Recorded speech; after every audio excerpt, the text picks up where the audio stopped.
मुग्धा और उसकी सास के बीच पूरा समय सास के किसी ना किसी काम को लेकर मतभेद चलते ही रहते हैं। बहू, ओ बहू, जरा चाय बना दे। मुग्धा चाय लेकर आती है। ये लीजिए, और कुछ चाहिए? अरे नहीं, बस चाय पीने का मन था। जाओ, तुम दूसरा काम करो। चाय पीने के थोड़ी देर बाद सास दोबारा मुग्धा को आवाज लगाती है। अरे बहू रे, आओ बहू, जरा हलवा तो बना दे, मीठा खाने को मन हो रहा है। इसी तरह मुग्धा की सास पूरा समय कोई ना कोई काम बताकर उसे रसोई से बाहर तक निकलने नहीं देती। कभी चाय, कभी हलवा, कभी पानी तो कभी दूध, हर समय खाने को चाहिए और उसके लिए अपने हाथ पैर बिल्कुल नहीं हिलाने। परेशान किया हुआ है इन्होंने। सास की जबरदस्ती परेशान करने की आदतों से दुखी मुग्धा एक शाम सचिन के साथ अपने कमरे में बैठी हुई बात कर रही होती है। सुनो जी, मम्मी जी की ये जानबूझकर मुझे परेशान करने की फरमाइशों से मैं बहुत फ्रस्ट्रेट हो चुकी हूँ। पूरे दिन में एक सेकंड का आराम नहीं मिलता। रसोई से बाहर कदम रखती नहीं कि बहू ये बना दे, बहू री वो बना दे। अरे इनकी फरमाइशें चलती ही रहती है। अरे मुग्धा, माँ खाने की शौकीन है, पर उम्र हो चली है, खुद खाना नहीं बना सकती, इसलिए तुमसे बोलती है। अरे तो शौक भी उम्र देख कर रखने चाहिए ना। समझ में नहीं आता, हर समय फेविकॉल का जोड़ लगाए सोफे से चिपकी बैठी रहती है। इतना सब डाइजेस्ट कैसे हो जाता है उन्हें? अरे तुम मेरी माँ से इतनी नफरत कैसे कर सकती हो? मैं उनसे नफरत नहीं करती जी, बस परेशान हूँ। जहां मुग्धा अपने पति से ये सब बोल रही होती है, वहीं उसकी सास भी कमरे के बाहर दरवाजे से कान लगाए सारी बातें सुन रही होती है और अगली दोपहर रसोई में मुग्धा के पास जाती है। बहू, आज ना मेरा कुछ मसालेदार खाने का मन है। तो चाय बना दूं? मुझे बहुत पसंद है। अरे ना, ऐसा कर लिट्टी चोखा बना ले। और हाँ, जितना मसाला बातों में मिलाकर पति को सुनाती हो ना, सब्जी में भी वैसे ही डाला करो, खाना स्वादिष्ट बनेगा। सास की बात सुनकर मुग्धा हैरान रह जाती है। मतलब आप पूरा समय मुझ पर हुक्म चलाने के साथ बंद कमरे में हुई पति पत्नी की बीच की बातें भी सुनती है?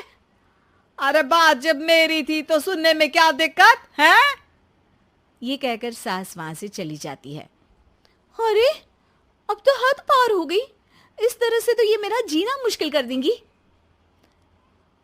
मुग्धा सास की हरकतों से परेशान उसका हल सोचने लगती है और इसी तरह कुछ दिन बीत जाते हैं, जिसमें सास का जन्मदिन आता है। मुग्धा बहुत खुशी के साथ अपनी सास को एंड्रॉइड मोबाइल गिफ्ट करती है। मम्मी, आपको सबसे बात करने के लिए बहुत दिक्कत होती है ना?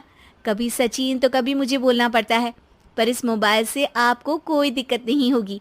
एक जगह बैठे बैठे बहुत कुछ कर सकती हैं अब आप। मोबाइल देख सासू माँ खुश हो जाती है, पर उसे इस्तेमाल करना तो आता नहीं, इसलिए साइड में रख देती है। जिसे देख मुग्धा घर का सारा काम छोड़ मोबाइल सेट कर सास को इस्तेमाल करना सिखाने लगती है, जिसके बाद अब सास पूरा समय मोबाइल में ही लगी रहती है। हाय, जब से मम्मी को मोबाइल मिला है मेरी लाइफ में कितनी शांति आई है। अच्छा है, इसी तरह बिजी रहे तो मैं भी सुकून की जिंदगी जी पाऊंगी। अब मुग्धा जब मन करे काम करना, जैसा चाहे वैसा खाना बनाकर खाना, पूरा समय रिलैक्स और खुश रहने लगती है। क्या बात है, आजकल तुम बहुत चहक रही हो। अरे मम्मी जी से छुटकारा जो मिला है, अब ना फरमाइशें ना छुप छुप कर बातें सुनना। अच्छा, तो मोबाइल गिफ्ट करने की ये स्कीम थी। इसी तरह दिन बीतते हैं और अब मोबाइल पर लगी सास फरमाइशों की जगह सवालों के लिए बहू को आवाजें लगाना शुरू कर देती है।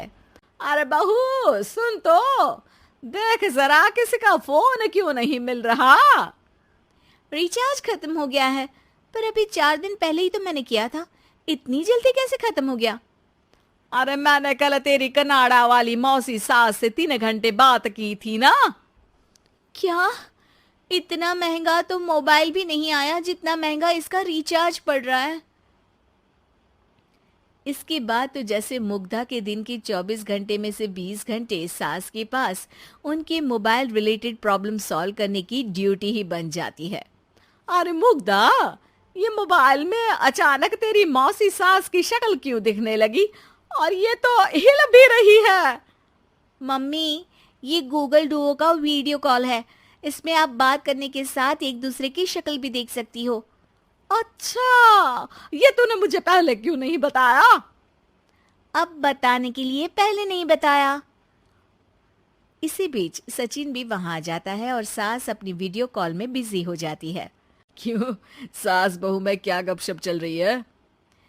इसे गपशप नहीं, दिमाग का दही होना बोलते हैं। पर तुम तो मम्मी को मोबाइल देकर बहुत खुश थी, फिर क्या हुआ? हाँ, उसका सुकून भी कुछ ही दिन मिला। अब घर के टंटे खत्म हुए तो मोबाइल की टिंग टिंग शुरू हो गई। देखो भाई, कुछ पाने के लिए कुछ खोना तो पड़ता है। आखिर तुमने मोबाइल अपने फायदे के लिए ही तो दिया है, तो फिर सवालों के जवाब भी देने पड़ेंगे, क्योंकि जब तक उनके हाथ में ये फुंथरू रहेगा, तुम्हारी लाइफ में प्राइवेसी और सुकून रहेंगे। कहने का मतलब है अगर इससे प्यार बढ़े तो दाग अच्छे हैं। अरे मुझे पहले दिन से ही पता है मोबाइल किस मकसद से दिया गया है। भूलो मत, इससे पहले मैं बातें ही सुनती थी। सास की ये बात सुनकर मुग्धा शॉक में और सचिन हंसता रह जाता है।